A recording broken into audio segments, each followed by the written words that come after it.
I want to talk about how you're so toxic. What? Like, you know what I mean? You get like excited about toxic traits. Oh, well, yeah, that's true. And I'm only learning this, I feel like, the more we go through it. But I'm like the most unjealous person ever. And if I show like a little jealousy, you're like, oh, that's hot. What? Maybe that is toxic. That is. But I think that's like my codependent speaking. Huh? Like, I want to feel like wanted and jealous? needed. Yeah. Well, no, because I make you feel so wanted and needed. Yeah, you do. You're just like the opposite of jealous. You like can't get jealous, and I'm like, is the spark there? Like, are we alive? Because like, why aren't you getting a little jealous? So when you show little sides of that, I'm like, oh, that's kind of hot. Yeah, that's why I said you're toxic. Well, there was something else that came up the other day, and you were like, oh, I'm so toxic. What the heck was it? It wasn't about the jealousy either. It was about something totally different. That's why the toxic thing was on my mind. And you were like, oh my God, damn. What was it? I don't know.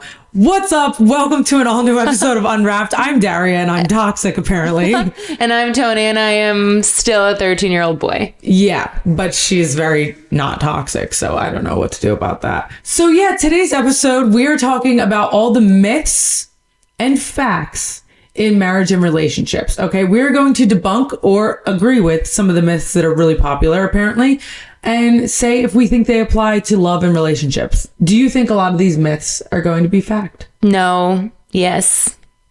What? I don't know. I don't know. So we read through a couple, but we didn't like talk about them. Yeah. But I'm not sure how I feel about some of them, and I feel like I am so unopinionated on so many topics. But you're like the most unopinionated person in the world. Like, she doesn't have an opinion until she has an opinion, and then it's her way or the highway. What? Yes. Give me an example. Like how the households ran. Like, I don't care about anything, but like if you load the dish in the dishwasher like that, I will kill you. All right, facts. Or like, whatever, it doesn't matter. Like, feed the dogs in the morning. Like, no, the dogs are on a strict schedule. They eat at exactly 8 a.m. and they eat at 8 p.m. and I pick up the bowls as soon as they're done. Like, you've just like developed so many like routine things within our household that are now like black and white. Like, there is no negotiation. You do not negotiate with prisoners, which I think is an amazing trait of a mother. Because you can't negotiate with terrorists. Really? Because like it only works probably with you and does not work with the children at all. Like I'll be like 1 hour of screen time and they'll be like, please, can I have more? And I'm like, fine. And then I'm like angry about it, but I give in anyway. I want to talk about what you do every day when the kids get home from school. So like before the kids get home from school, Toni will be like, mumbling under her breath, bitching about like, nobody helps me with anything. I've cleaned the dishes like 72 times, blah, blah. And so like, just like my logical part of my brain is just like, okay, babe, well, why don't you like ask them to pitch in? Because like, if you don't ask, like kids at 9 and 13, I don't think they're just gonna organically come home from school and be like, I should unload the dishwasher. Like, not in our house at least. So you have to ask. And same with me, like even like I don't touch Toni's kitchen or the laundry room or any other part of the house really, unless she is like, as it should be. Yeah, very controlling with her home, which I appreciate. But I'm like, babe, why don't you ask them when they get home? Like, have a little list. Like, tell TT to clean her room and then tell her you want her to unload the dishwasher, and she'll do it. Like, they listen. And then they'll get home and Toni will be like, hey babe, we're gonna we're gonna clean the shoe closet, you're gonna do your room, and then you're gonna unload the dishwasher for me. And then the kid naturally will be like, okay, but can I have some relaxed time first and eat something and blah, blah. And of course Toni's like, yeah, baby, take your iPad, go have some relaxed time. And then it's 6 o'clock at night and we have to get ready for cheer practice and nothing gets done. And then Toni's angry again. So I think that's your toxic trait. Fair. You don't put the proper precautions in place to get what you want. Yeah. But then you just, are perpetual like hamster wheel of like, yeah, why isn't anyone doing anything? And it's like, well, you're really not making them do anything, so. I know. I go back and forth about it because my kids need time to just be kids. And they were just at school all day. So yeah, they can come home and relax a little bit. But like if they come home and do, their chores that you give them are going to take them 20 minutes. And then they can have their snack and go play outside and be kids until, bedtime. Yeah. All right, so we're both toxic. Yeah, we both have toxic traits. We're keeping the train going of learning about Toni as we go. Episode per episode. Okay, guys, I really hope you're enjoying our episode. We really appreciate all the love and support we get from all our listeners. And the best way you can support us is by making sure you're subscribed to the YouTube channel. It's completely free. Like and comment below to give us all your opinions, thoughts, and feedback on the episode, because we do read them and we want to know how you guys are feeling about the topics we're talking about. If you have any specific questions, you can put them there too, and maybe we'll answer them in a future episode. Also, the best way you can support us going forward is by going over to our Patreon account. The link is right here below. We have an $8 paywall. You pay $8 for a membership, but you get one exclusive Patreon episode every single week of Unwrapped. We are talking about something a little bit deeper, a little bit juicier on those episodes, as well as an additional episode a week of wrestling stories. So I go through my tenure in WWE and I tell all my favorite stories that I've never told anywhere else, just for you guys over on Patreon. We also have a live community chat that Toni and I are chatting and talking in every single day with our fans. I think there's like 50 people in that chat at this point, and we just talk. You can tell me about your life, we can tell you about ours. And every single month we go live just with our Patreon subscribers on a live Q&A where you guys can tell us anything you need to tell us and more. So please help us get to that next level with our Unwrapped podcast, enhance the audio and video quality, and do more fun things with you guys by heading over to our Patreon account and subscribing right now. All right, we're going to talk about, do you believe that happy couples never fight? And I don't mean never, because obviously everyone fights at some point, but like, do you think that the happier couples are couples that don't fight or argue a lot? I think everybody fights sometimes, but I think that, all right, so here's the thing. I think that when you and I fight, it's never over a topic we're fighting about. We fight when I'm cranky and I'm being a bitch. And you want to know why I'm being a bitch. And you're like, Toni, why are you being a bitch? And then I get put on the spot and I really don't know why I'm cranky. Well, no, you'll be like, what's the matter? And it's 2 days of, what's the matter? What's the matter? What's the matter? And I'm like, nothing. And I'm not saying anything back because I don't really know why I'm cranky. Like, I have no reason. And then I get pushed, like, not pushed, but like, you keep asking. And then I want to give you an answer. You're like, you don't communicate. And I'm like, well, I'm mad about this, that, and that. And then really, like, I'm not actually mad about any of those things. I'm just trying to like find a reason to justify why I'm cranky. Well, I think your least toxic trait is that, so in the past, in relationships, like, if someone's in a bad mood and I sense that something's off, I'd be like, what's wrong? And they will give you a slew of reasons. They would give me a list of things, and it would be like, it would probably hurt my feelings. It would be like things that, whatever. And they weren't actually the issue either, those things. Right. But since they felt obligated to say something and they were, they would just blurt it out. Or they're not mentally mature enough to understand that's not actually why they're mad. Right. Exactly. Yeah. And I've gone through the same thing. But like, your non-toxic trait is that when you're mad, you just go quiet. And I've learned, and it was very hard at first because, like I said earlier, like, I'm kind of codependent. And so I was like, but what's wrong? Like, you need to tell me right now. Like, what can I do to make you better? Like, tell me, like, what's happening? Because that's my instinct. But you really are the type of person that, like, you'll sit on it and, like, figure out what you're actually upset about. And then, like, sometimes you need an hour. Sometimes you need a day. Yeah. And that's just what it is. And then when you come to me, it's usually something very logical. And you say it in a very non-confrontational way. Wait, I just remembered this morning we were laying, or yesterday, whenever we were laying in bed, and I was like, when was the last time we fought? Like, I couldn't remember, and I couldn't even remember what it was about or anything. Right. I just remembered. What was it? I woke up in the morning before you, and I was like doing things, and I was being cranky. Oh. And then I came upstairs, and you woke up, and I was being cranky, and you're like, what's? And then we both like get quiet because now she feels funny because I'm being cranky towards her, and I'm quiet because I don't know why I'm cranky, and I'm just internally like angry for no reason. And it was like the middle of the afternoon, and you're like, what's bothering you? I'm like, if we're being honest, I woke up this morning starving, and I ate the brownies and the cookie that were sitting downstairs on the couch, and now my stomach hurts over it. And sitting on the couch? Sitting in the kitchen counter, yeah.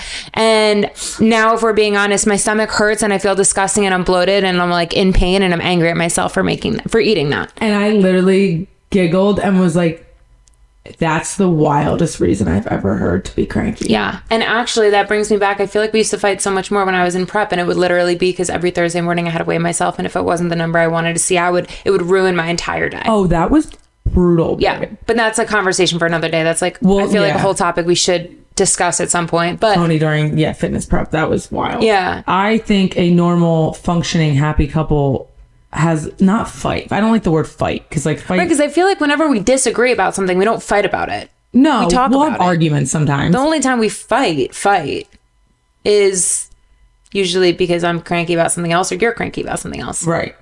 But I feel like often arguments in a relationship are healthy because every resolution we've come to in our relationship and like learned about each other is through an argument. It's like, why are you acting like this? And then we kind of fight it out and we get through it. And then on the other end, we're like I've come to realizations like, oh, she likes time. Toni's a time person. Like when we get in a debate, like you need space. And I'm like, let's hash it out right here, right now. Let's not waste any time. Like I want to be good with you immediately again. So like, let's talk about the issue. You're not like that. So, but like that realization only would come through an argument. That would never come on a day where we're happy-go-lucky walking down the street, strolling in the park, and you're like, hey, by the way, just gonna let you know, if I ever get angry, leave me alone for 2 days and come back and it'll be great. Like, that's not gonna come from that. Yeah. That's gonna come out of an argument. So I think healthy couples do have debates and arguments because I think that's the only way to learn about each other. Like, how else are you gonna figure out those things about your partner? Yeah. But I feel like our fights probably aren't normal fights. And I don't know if because normal we never get we're not like cursing at each other. We're not calling each other like mean names. No. It's like that's a line we've never crossed. You know what's another thing? And this is gonna sound bad on me, but like that I've never done with you that I'm proud of, which is a low expectation, but that I've done in all my other relationships and it's made the biggest difference. I know exactly what you're gonna say. You know what I'm gonna say. In my past relationships, if I would fight with my spouse, it would be so bad and so toxic and so dramatic. And I would immediately like call my best friends, tell my dad, like my mom, whatever, like, and it would create such an issue and such a separation in the relationship dynamic. Yeah. Because now what I did by doing that was I no longer made my bond with my partner the strongest bond in my life. Because if we have an issue and I'm running to all these other people that I'm close with and telling them all the details of the fight and what's going on, like I just broke that, the sacredcy of that bond. And I can honestly say I have never once in our 3.5 years together gone to a family member or a friend and told them about an argument we got in. Yeah. Also because the arguments we get in are never... It's not the big toxic blow up. I feel like I know I and you have both. It's not like I'm, crying and devastated for 3 days and like thinking the relationship's going to end. They're always like pretty mild. Yeah. To where I don't feel the need to do that. But even times where we have gotten upset over things, like I still don't do that. And I feel like that has kept the strongest bond on my side. I don't know how you feel. Yeah, no, same. You were never like a talker with like... No, but I did. But you did, I'm sure Yeah. sometimes. Yeah. But like, that's one of those things that like really means a lot to me. And I'm like, wow, Same. we have the most special thing that like you truly are the most prioritized relationship in my life. And I value that. And I think that's how it should be with like spouses, like... Well, I think we talked about something similar to this on like a previous episode, but actually it ties very well into like our theme, like, right? Love language is one part of a relationship, like defining like energies and roles or whatever you want to call it is another. And then I feel like this could almost be like another one, like your relationship comes priority to like like guys, we're not making it sound here like we don't fight, because we do. But our fights just have matured, I think, to a place where it's like the most healthy fights. But also I feel like it's important to point out that like prior to meeting each other and falling in love, we were both in so many toxic relationships in different ways. But like we both were in such tumultuous, unhappy relationships prior to each other. And not that all of mine were, I'm not saying that, but like we've been through it. So like, and also like we're in our early 30s. Like I feel like we had been through the bullshit enough that when we got together, our common goal was very similar. And that was like, let's just like make it easy. Yeah. Like, let's have fun together. Let's enjoy each other's company. You know what I think is now that I'm thinking about it, what's like a really big takeaway from like why I think one of the really reasons our relationship is so easy is we were both at a point in our life where we were so, one, perfectly okay being single. Yes.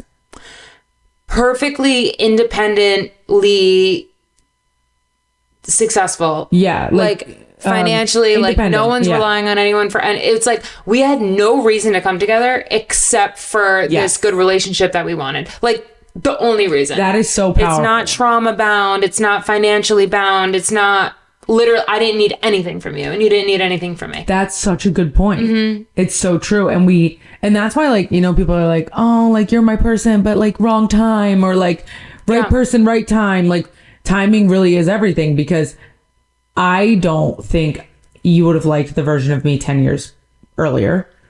And I don't know that I would have, I don't know. I mean, I thought you were hot. I look back at pictures. Yeah, I don't know. I think that I would still maybe just but like, but I was a bit of a train wreck at points in my life, in the sense of like not knowing what I wanted in a relationship, not knowing how to communicate in a relationship, also not knowing healthy boundaries in a relationship. Like I would do things that were immature, and you know, and I wouldn't have wanted that version for you. But I think same probably, you know, like I think having gone through all that stuff, really, like, here's my viewpoint on love and relationships.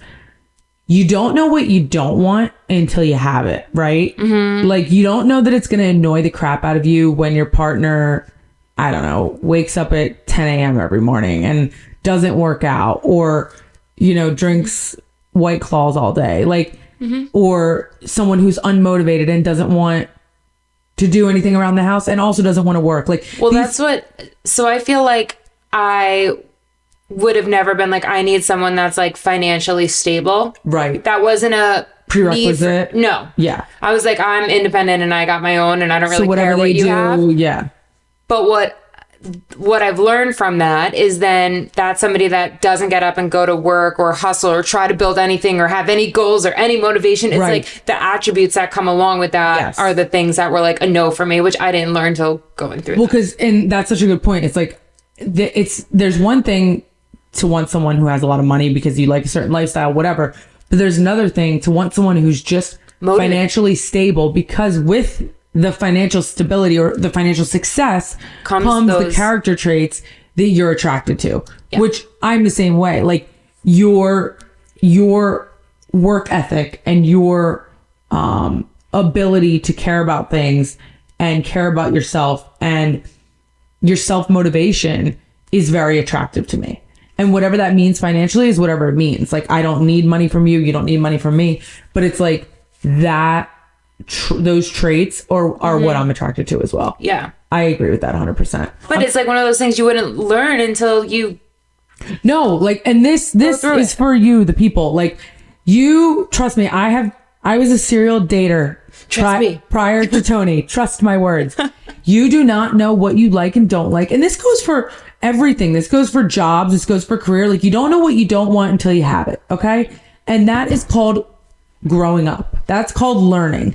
So it's like, you're going to be in relationships, and listen, maybe you'll never find the partner that checks every single box, although I feel like I have. But, you know, you can be formidable in some areas, but you will find through dating, through practice, like anything else, the things that you do and don't want. And that's the only way to find it. You're not going to find it from reading a book. You're not going to find it from hearing your friends talk about it. Like, no, you got to get in it. You got to do it to figure it out. And like, that goes along with my motto in success and in the workplace too. It's like, you got to fall in order to succeed. Yeah. Just rush to failure because it's on the path to every success. So just get there, get through it so you can get on the other side of the hurdle, on the other side of the mountain. So that's my TED Talk of the day. But I'm going to transition us into a topic that comes up a lot in our household. I think me and Toni may have different opinions on this. We're going to talk about participation awards. Okay? You guys all know what I'm talking about, because it doesn't matter if your kid is... Oh, so is this our next myth? Yes. Okay. It doesn't matter if your kid is on the basketball team or the cheer team or dance team. You all know now, when you go to these tournaments and you get into the finals, whatever it is, every kid walks home with a trophy. Okay? Doesn't matter if they got first place or sixth place out of 6 teams. They're all getting some sort of medal or trophy. How do we feel about it? I have a very strong opinion about it. I'm going to let my wife talk first because I don't know her actual opinions on this. Well, I think we're going to start with story time. All right. I'll tell the story, but that's going to give my opinion away. Yeah. That's so. fine. Toni takes our youngest daughter to her first cheer tournament. I couldn't go to that one. I was away at work. And they come home and she runs in the door and she's like, Daria, I got first place. And I'm like, holy shit, this cheer team's actually that good. Oh my God. Congrats, babe. I'm like, we got to celebrate. Bring out the snacks. Like it's go time. I really want to, celebrate wins in this family because, life is wins and losses and we're winners. We got to win. I'm looking at Toni. Toni's kind of giving me like a look behind her back. And I'm like, what? And I go to Toni, I'm like, babe, they really got first? How many teams were there? 1. They got first place out of 1 team in their category. They were the only team in the category. Please let us know in the comment section what you feel about this, because I'm going to give you my strong opinion. I think that is the biggest bag of baloney. No. Let me finish my spiel. That is the biggest bag of baloney in the entire world. You cannot sit here and praise and congratulate a non-victory victory. She didn't win. It was 1 out of 1 team. What were they supposed to do then? Not call, like, you're not going to be scored because you're the only team in the category? No, score them. But then the coach should pull them aside, and I think he might have, but I think it might have went over the kids' heads. Yeah. And the coach should have pulled them aside and been like, hey, listen, girls, like, yes, you got a trophy for participating, okay?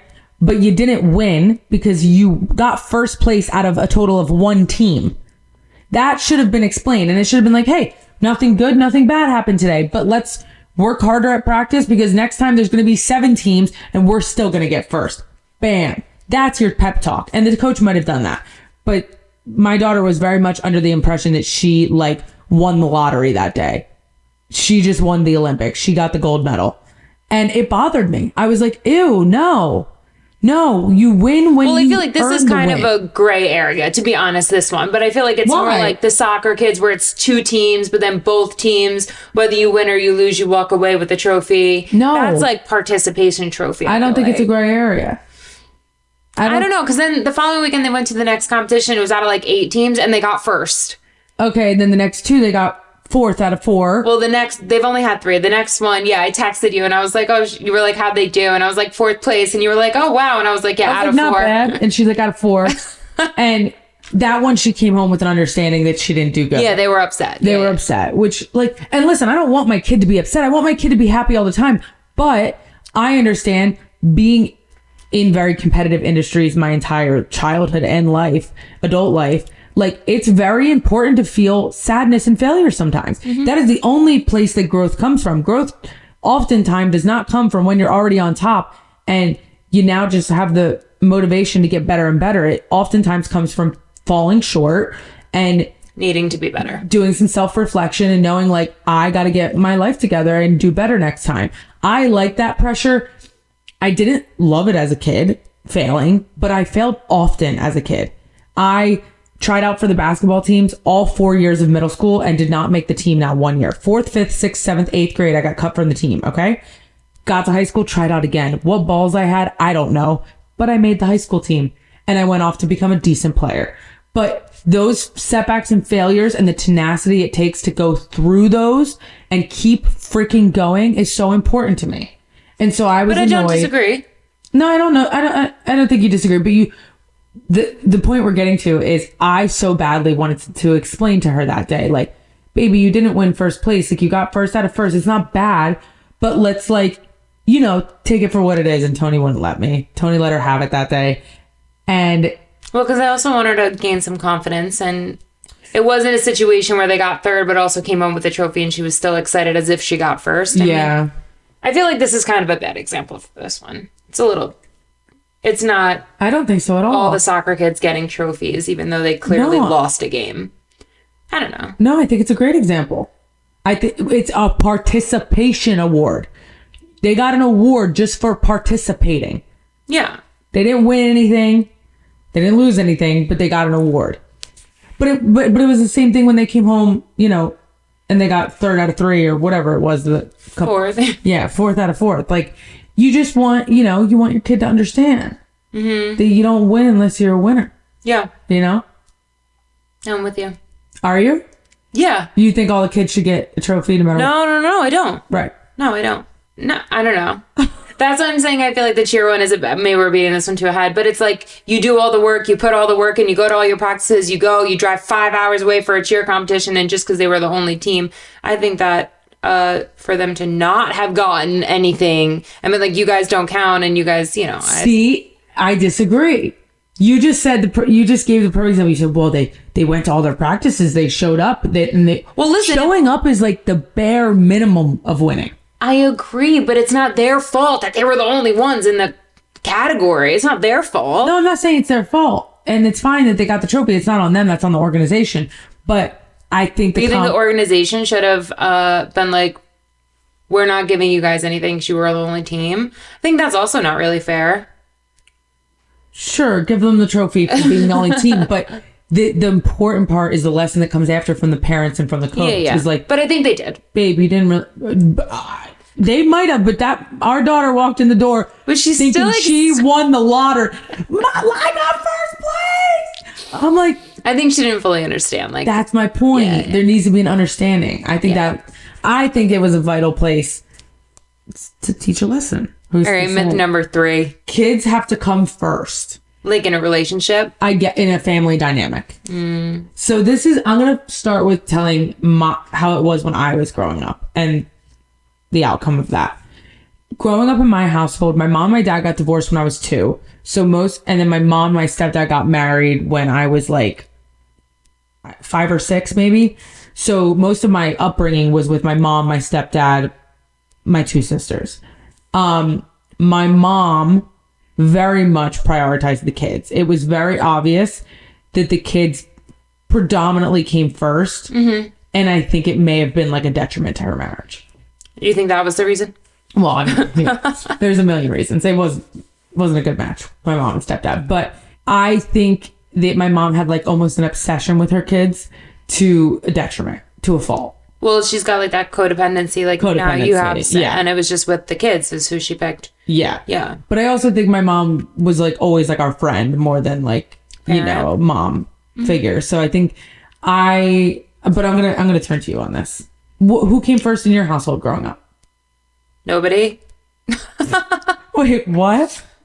Yeah. My mom just took care of us and took care of the house and did what my dad needed her to do, but she wasn't having relationships with anyone. She didn't prioritize anybody. I mean... Meaning what? Like, elaborate. Like, she wouldn't go out on a date with my dad because no one was allowed to babysit us. She had to be home to watch us at all times. So she wouldn't put that first ever. But then she also didn't like hang out with us and spend time with us. It was kind of just like... So it was just, Yeah.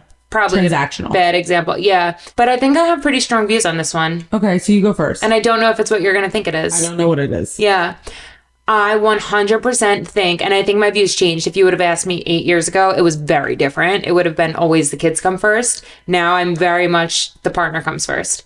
It's like a united front up here because at the end of the day, they're going to grow up and move on and be their own, family and people and whatever. Right. And then it's just us. Right. And I think I think that that's a terrible divide when you put your kids before like your partner because you're my partner. I'm just, they're my job kind of.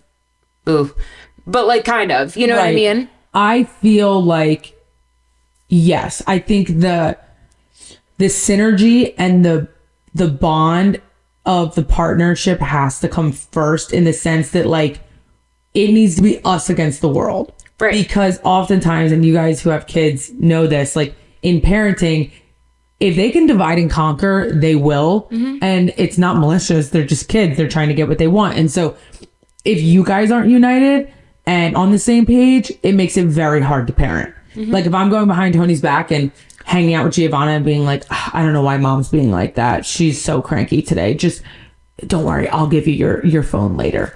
Like that would create such a rift between us. And I think we've always done a really good job of staying on the same page with them. But like when we all come together, we're all very synergetic and we're all very much a tight-knit family. I think that I should also maybe, not that I take it back, but I think that also with that, if you have a partner that is not treating your kids good, then your kids have to come first. Like kids' safety has to come first. Like 100%. So maybe it depends on what category. Like does my kids' safety come first before a partner? Yeah. Well, of course. Like, and me as your partner, I'm always putting the kids' safety and well-being I think I meant more like when everything is good. Yeah. Then my relationship with, not even relationship, but it's like my core of me, like you said, when it comes to like parenting, if the kid asks me for something and I say no and they go to you, like it has to be me and you together first. We have to be a united front, essentially. Yeah. And also what we've realized over the years is like,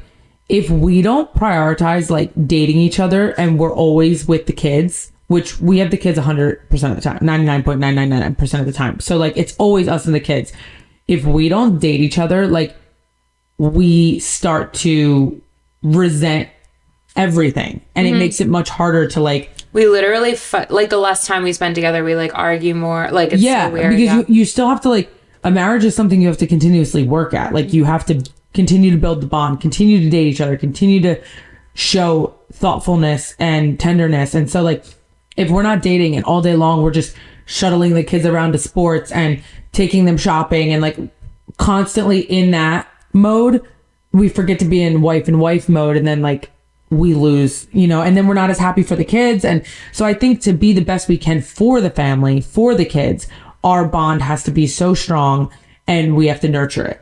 And if that means date night one night a week or whatever it is, having some alone time where we can just like connect with each other, I think that's so important. Yeah. And I feel like it's so easy to say, and everyone says like you always have to date your partner and blah, blah, blah. Like it's so easy to just say that. But like, if you really look at every couple out there, like how many do we know? And the happy ones are always doing stuff alone. They're going away on little trips. Think like our neighbors back in Kemp, like they're so happy together and they've been together like 40 years, whatever. Years, and they're always doing stuff alone together. Yes. And they have 7 kids and they're always, Could you imagine? No. God. Those are the couples we know and see that are genuinely happy. You're like, wow, they figured it out. And it is, they take time for themselves. But they also do a shit ton of stuff with the kids and with the family. But it's like making sure that that foundation of the family is strong first, I think it's just, I don't even think it's like an opinion at this point. I think it's just necessary to. Well, if you want to be happy when you've been married for 20 years, I think that is the missing piece. Because how many couples do we know that hate their partner? Yeah. And it's just like, you just like don't even know each other anymore. And then you're just living to live. Like you're just living to buy the next day. And you know, wait till your kids move out of the house so you can get divorced. Yeah. Like, which is sad. Yeah. Yeah. I think in that sense, prioritizing the partnership between husband and wife and wife, husband and husband is key. I would agree. But as long as everybody's safe and happy. Yes. But you also have the relationships where like maybe one partner isn't treating the kids good, whether it's a step parent or the actual whatever, and then you're just blindly leading by your partner and not, you know what I'm saying? So it's a gray area. Yeah. It's like as long as everyone's good and happy, then you have to prioritize your relationship with your partner. And it might be different with like completely biological families, but like especially when you have a blended family like we do, like where like, you know, I'm obviously the step parent to the kids.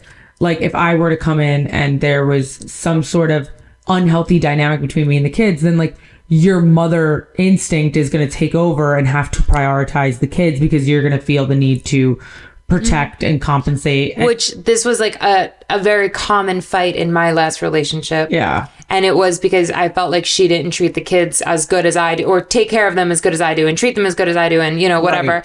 And it was a fight all the time where I would be like, I would look her dead in the face and be like, they come first, always. Here. Like, yeah, and you don't want to hear that as a partner. So maybe that's like number one telltale sign, like end it. Like, I don't know. Yeah. You know? Yeah, I'm trying to think if like roles reverse. Like, yeah, if I came into a relationship with kids and I felt like my partner wasn't giving my kids, you know, love and the affection they need. And I don't expect every bond to be the same because obviously, you know. But like at least treating them with like respect and dignity and like being sweet and kind to them. Yeah. It makes you like throw up those like.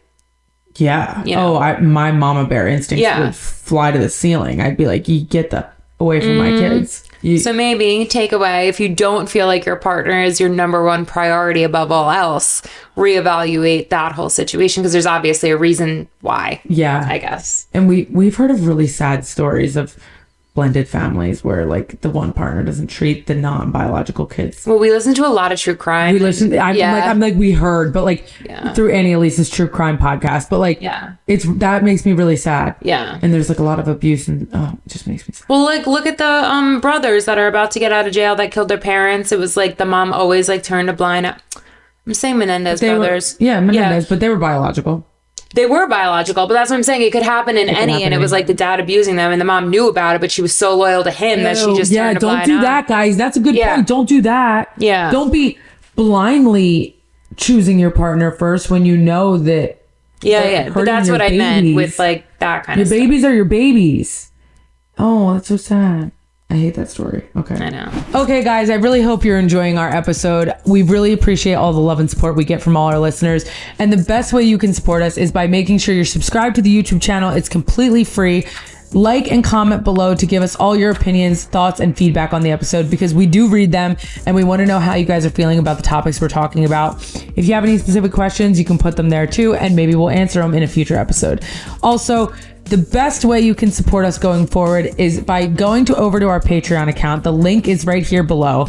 We have an $8 paywall. You pay $8 for a membership, but you get one exclusive Patreon episode every single week of Unwrapped. We are talking about something a little bit deeper, a little bit juicier on those episodes, as well as an additional episode a week of wrestling stories. So I go through my tenure in WWE and I tell all my favorite stories that I've never told anywhere else just for you guys over on Patreon. We also have a live community chat that Toni and I are chatting and talking in every single day with our fans. I think there's like 50 people in that chat at this point, and we just talk. You can tell me about your life. We can tell you about ours. And every single month we go live just with our Patreon subscribers on a live Q&A where you guys can tell us anything you need to tell us and more. So please help us get to that next level with our Unwrapped podcast, enhance the audio and video quality, and do more fun things with you guys by heading over to our Patreon account and subscribing right now. If trust is broken in a relationship, can it truly be rebuilt? No. I think no. You think done is done. Whether it's cheating, whether it's, maybe you don't trust where their heart is. Maybe it's emotional cheating. Maybe it's like, what are some things that are unrecoverable? I think all of it, because I think that when you go into a relationship, it's like you need that foundation on all levels, like money, like cheating, like anything, like money, meaning like if you steal money from me or you spend out of the bank account, right? Don't tell me. Yeah. And listen, there's different like levels. If I really needed something and I went and took money and didn't ask you for it and I spent the money and then we came back together and I was like, listen, I was in this jam. That I think could be forgivable. Like, I'm talking about like malicious breaking trust and doing stuff behind the back. Right. No, I don't think that it really is, because it's always, you can say it's not there, but like it's always going to be there. Number one. Number two, how much is that other person really committed to you? You got to put like your self-worth, like, right. Like you were willing to do that to me. How can I ever look at you the same, Have you been in, I know the answer, but I'm posing the question for the audience. Have you been in a relationship where there was a serious betrayal of trust? Cheating? Yeah. Etc. Yes. And you tried after, but you felt... I'm a terrible example because I feel like my trust radar is terrible. I trust everyone from the beginning. Yeah. I trust what they say. If they did something bad and they say they're sorry and it won't happen again, I trust it will not happen again. And I don't know what that is about my character that it's such a default. It's kind of beautiful though. No. I mean, when you have somebody that respects your trust. Fair. Yes. Yeah. But when you have somebody that doesn't, the lasting side effects of the issues that put me through, it was not, you would think it would be a trust issue, but it's not. It's way deeper issues that caused for me. Yeah, it was like self-worth issues more so than trust. Yeah. Because you're still so trusting and you've been royally screwed. Yeah. Interesting. So I don't think in my current memory, I don't think I've ever been cheated on. I may have been like talked to people behind my back, but I've never been fully cheated on. Maybe not cheated on, but like, I don't know. Or are you too trusting that you're not willing to accept what probably... I mean, you had girlfriends that said they were going to meet up with girls that they used to hook up with, and they were just going to dinner, and then they didn't answer the phone for 12 hours, and you found out they spent the whole day and night together. There was one that probably cheated on me. Yeah, you're right. And that wasn't the only instance. You met, she was single, then you find out 3 months later. You're right. That partner definitely. Maybe it's not cheating in the sense that like the traditional sense of the term. Well, okay, let's just cat out of the bag because this is a funny story that I've never told. I'm scared of what you're about to say. Well, you know what I'm going to say. Because I don't know exactly. There's so many, I'm not sure what you're about to say. One of my more recent exes before I started dating Toni, nobody knows who she is because it was a completely private relationship. It was one of my only relationship that was not public via social media because she was not out and was also married. Okay, guys. So if you want to break down what I was going through during what years would that have been? Oh my God, I don't even know. Whatever. Like 4 or 5 years ago. Yeah, if you saw weird stuff on my social media or thought I was dating someone but wouldn't tell you guys, that was why. She was full blown. I did not know. She told me she was full blown divorced. Okay. I started dating this woman and I'm just going to tell the story. I went to her house. She had a child. I'm playing with this child in the front yard. Okay. She told me she was divorced years ago. And a voice starts talking on the Ring camera. And it's a man's voice. And I'm like, what the hell? And then she's getting phone calls and like screaming is happening. And I'm like, what the hell is going on? Okay. Turns out she was not divorced. She was full blown married. And I was at this man's house. And he traveled for work. So he just wasn't there. He traveled for work and he like part-time lived in a different part of the state and for work, all kinds of weird stuff. And they kind of definitely had like an open relationship, I think, situationship where like she made it clear to him she was into women and he was like, yeah, you can go hook up with women. That's fine. Just don't like hook up with another guy. And so it was some weird shit, guys. Okay. And I was stuck in this weird situationship. And then he's calling me. It's a really funny story. He's calling me and we're chatting on the phone and he's like, bro, you're actually really cool. And I'm like, are you broing me right now? Like, I think I was just sleeping with your wife. And she's saying she hasn't been with him for years. And he calls you and he's like, I got proof. We just had a threesome with another random girl 2 weeks ago. Yeah, that did happen. Yep, that happened. And then, oh my God, that was such a terrible time in my life. But then there was like also like apparently like abuse tied into it. So like I didn't want to judge and that got me kind of like, and I don't know the truth. I like will never know the truth. There were so many lies in this relationship. It was a joke. But the relationship, and she ended up getting a divorce. The divorce happened, whatever, while we were together, it was happening. So I accidentally home wrecked, but I really didn't because they were already wanting a divorce at this point. But I think she just didn't have an out and you were her out. So she was able to go through with the divorce. Yeah, it was messy. It was very messy. It was something I never would have got involved in had I known the truth and the facts of the matter. But yeah, she lied. And then there was like, she was hanging out with other girls too. And I was like, oh my God, like there's so many lies. Wait, can you please, you're welcome, you all. Can you please tell the story of when she came to visit you in Florida and the makeup? She's definitely going to listen to this now, but that's fine. Whatever. She still texts me. So yeah, whatever. She flew down, forgot the makeup, was texting him. Okay. All right. So this is You're welcome, everybody. This is a good one. This is when we first started dating, right? I have no idea this girl's married. I had not gone to her house yet. The first time she came to visit me in South Florida. So I pick her up from the airport. We're having a great time. Everything is great. She's like, I'm like, oh, where's your son? And she's like, oh, he's with his grandparents. It's great. Everything's fine. I'm like, oh my God, amazing. I had TVs in Tampa, Florida. I lived in South Florida. So I picked her up at my airport. She slept at my house one night. And then we drove up to Tampa together. I got a nice hotel for us. I got her tickets to the show that night, to my show. But during the day, she was going to be bored all day. And so I booked her a massage and a facial at the spa at the hotel that we were staying at. And then later on, she was going to come to my show. It was all going to be great. Well, dun, dun, dun. I don't even remember the details of how I found out, but we're talking later and she's like, I actually had a panic attack during the massage. And I was like, what? And then, no, I went through her phone and I found out that, whatever. Eventually, I went through her phone at some point and this girl was full blown telling me she's in love with me, right? Like you're the one. This is it. End all be all. You are the one. But then I go through her phone and she's texting her husband. Okay? And at the point in which I'm reading the text, I think it's her ex-husband. So equally as weird. Didn't matter. But she was texting her husband from the hotel saying, oh my God, I'm having a panic attack. These girls keep looking at me weird. Okay, by these girls, she meant me and Mandy. Okay? She was in the car with me and Mandy. We all drove up to Tampa together. She said, they're making me feel insecure and they're looking at me weird. And I forgot my makeup bag at home.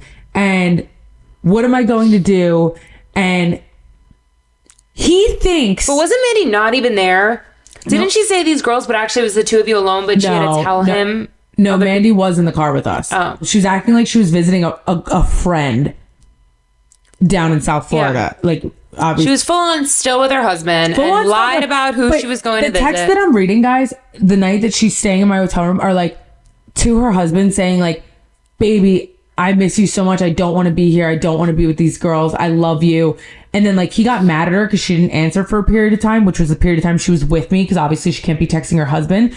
And he was like, sorry, why are you being so sketchy? Why are you being so weird? Like, I know something's going on. And she's like, babe, would you stop being a psycho? I fucking love you. Like, I'm at the movies with these girls. Like, we're just hanging out. Like, whatever. And then she had a panic attack during the massage and like called him to talk her off the ledge because she doesn't like massages apparently, and like had a panic attack.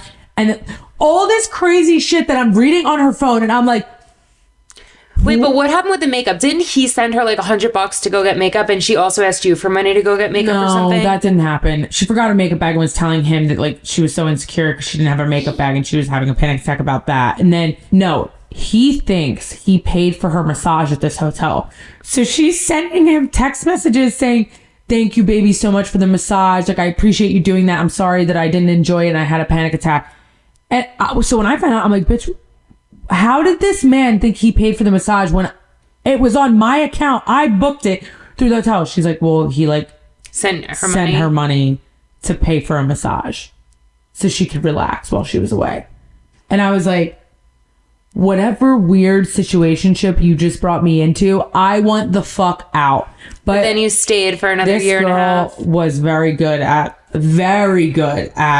manipulation. Well, we talked about this on a previous episode, and that we didn't get so into it, but I was like, she fulfilled your love language like the best, and that's why you stayed. Yeah, toxic. Yeah, she was very good at making you feel like seen and special and like taking care of you. Like, she was very good at making you feel loved, and in all the most toxic of ways. So yeah, fulfilled my toxic love languages that I had prior to you, my codependency issues.